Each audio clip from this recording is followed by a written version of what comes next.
नमस्कार दर्शक बंधु मु शिवप्रसाद टेच इन ओडिया चैनल को आपण मानक स्वागत। कौन रही आज पाणीपाग खबर आसतु से विषय जानिबा।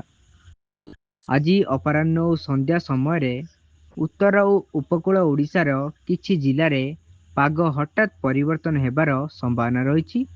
आंचलिक पाणीपाग विभाग पक्षरु जारी सतर्कता अनुसार बालेश्वर, भद्रक, जाजपुर, केन्द्रापड़ा, कटक, जगतसिंहपुर, मयूरभंज और केउंझर जिले में गोटे किंबा दुईटी स्थान रे वज्रपात सह वर्षा हेबार आशंका रही।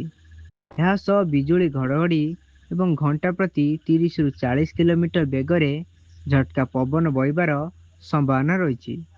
ପାଣିପାଗ ବିଭାଗ ଲୋକମାନଙ୍କୁ ସତର୍କ ରହିବାକୁ ପରାମର୍ଶ ଦେଇଛି।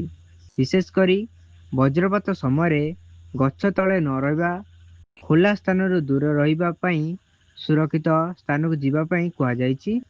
ଚାଷୀ ଓ ମାଛ ଧରାଳିମାନଙ୍କୁ ମଧ୍ୟ ସତର୍କତା ଅବଲମ୍ବନ ରହିବାକୁ ଅନୁରୋଧ କରାଯାଇଛି।